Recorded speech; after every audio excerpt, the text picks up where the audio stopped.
I woke up to a feeling of unease. Something was off, but I couldn't quite put my finger on it. I turned to my side and saw my partner sleeping soundly beside me. That's when I noticed it. There was a strange shadow in the corner of our room.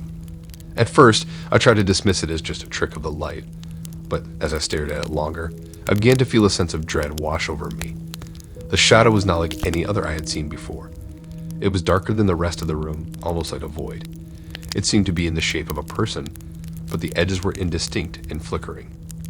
As I watched, the shadow started to move, slowly at first, almost imperceptibly.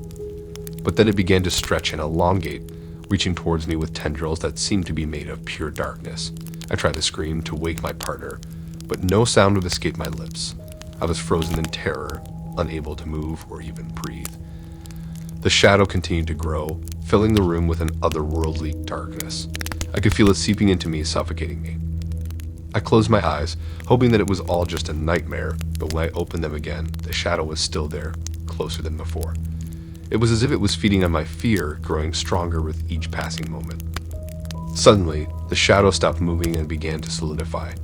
It took on the shape of a man, tall and imposing, with eyes that glowed a sickly green. The figure stepped towards me, its movements smooth and effortless. I was trapped, unable to escape, unable to fight back. The figure leaned down towards me, and I could feel its cold breath on my skin. I could smell its rancid breath. It was a smell I would never forget. It whispered something in a language I couldn't understand, and I felt a shiver run down my spine. I knew somehow that the shadow had been waiting for me, watching me, biding its time until I was vulnerable enough to be devoured. Just when I thought it was going to consume me entirely, there was a sudden burst of light, and the shadow recoiled, screeching in anger. I heard a voice calling out to me, and slowly, I began to regain control of my body. I looked towards the light and saw my partner, holding a lamp, his face a mask of concern. The shadow was gone, but I could still feel its presence, lurking in the corners of my mind. I knew that it would come back, that it was only a matter of time before it tried to claim me again. But for now, I was safe, protected by light. That night changed me forever. I knew that there were things in this world that were beyond my understanding, things that could reach out from the shadows and drag me into a world of darkness.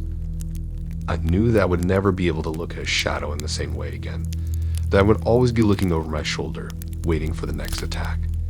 And most of all, I knew that I would never be able to forget the feeling of that cold breath on my skin, the whispered words that promised a fate worse than death. Days passed, but the fear of that night didn't fade away. I was afraid to close my eyes, afraid that the shadow would come back to claim me. My partner tried to comfort me, telling me that it was just a bad dream, but I knew that it was real. I could feel it in every fiber of my being. It wasn't long before the shadow returned. As a lover of the outdoors, I was always in search of new paths to explore. I often took solo trips into the woods to feel a sense of peace and tranquility that the city could not provide. But one day, my sense of peace was shattered by a terrifying encounter. It was a humid summer afternoon, and I decided to venture deep into the forest in search of a hidden waterfall I had heard about. I walked along the trail of the dense foliage surrounding me, the rustling of leaves and chirping of birds filling my ears. As I turned a corner, my heart skipped a beat. In the distance, I saw a man walking towards me. He wore a long, dark coat, and his wide-brimmed hat obscured his face. He walked with a slow, deliberate gait, and the longer I watched him, the more uneasy I became. As the man approached, my instincts screamed at me to run, but I stood my ground, thinking that I was overreacting to the presence of another person in the woods. However, as he neared me, I could feel my heart beating faster and my palms sweating. As he walked past me, he turned his head and looked straight into my eyes.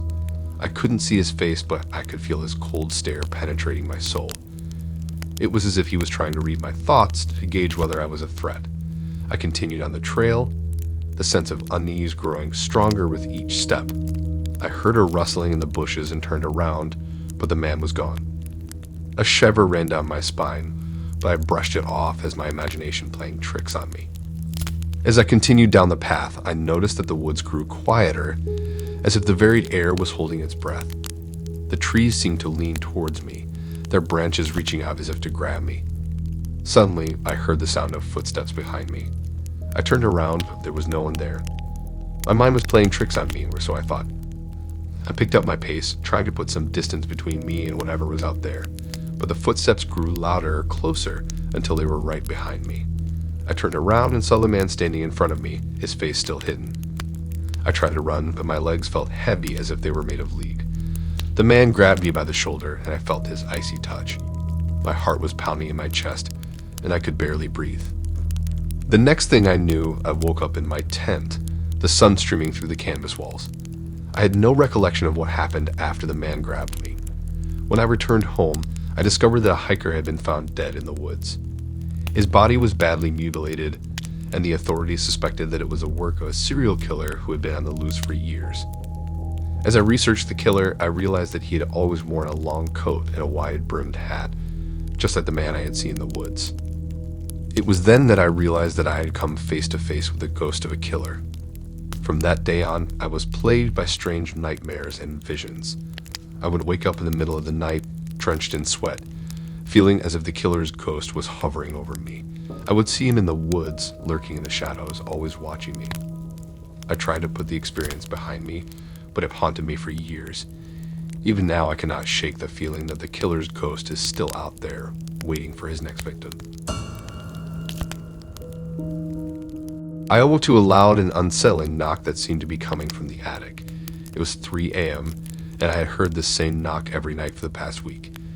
At first, I thought it was just a creaking noise caused by the old house settling, but as the knocks became louder and more insistent each night, I began to fear that it was something far more sinister. The knock would always come at the same time, 3 a.m., and after it woke me up, I would be unable to go back to sleep. I found myself plagued by terrifying nightmares that left me feeling drained and exhausted during the day.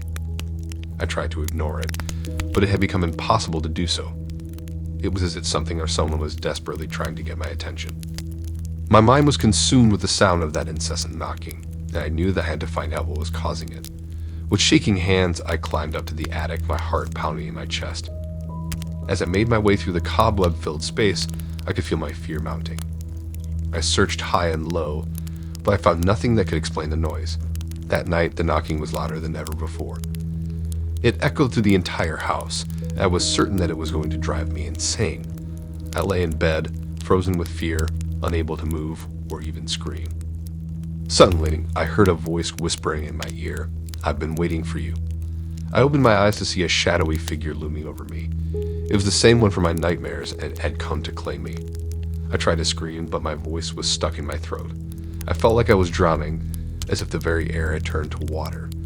The figure reached out to touch me, and I could feel its icy fingers closing around my neck. I woke up gasping for air, drenched in sweat. It took me a moment to realize that I was safe, that it had all been a dream. But the fear remained, and I knew that I would never be able to escape the nightmare. From that day on, I avoided the attic and I tried my best to ignore the nightly knocks. But they continued, and so did the nightmares. I knew that something was waiting for me up there, something that wanted to take me away. As the days went by, I grew weaker and more afraid. I could feel my sanity slipping away, as if the knocking had driven me to the brink of madness.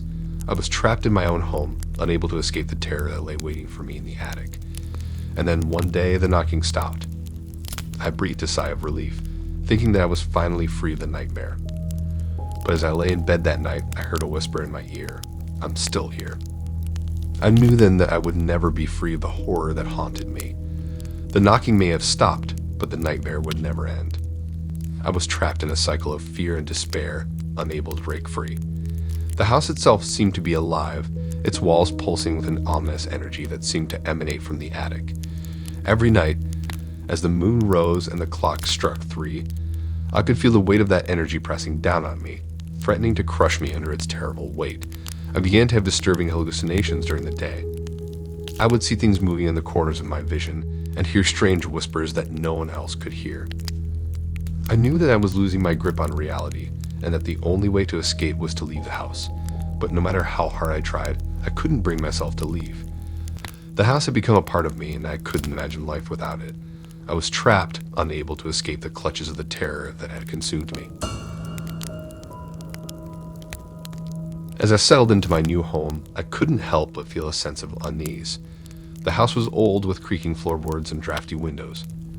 But it wasn't just the house itself that made me uneasy. It was a rocking chair in the corner of the living room. the one my grandmother had given me as a sentimental gift.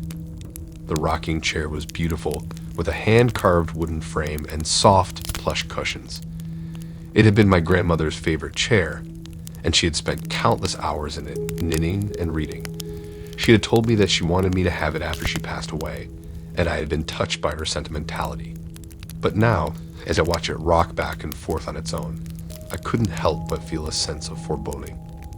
At first, I tried to brush it off as a trick of the light or a draft in the room. But as the days went on, I couldn't deny what I was seeing.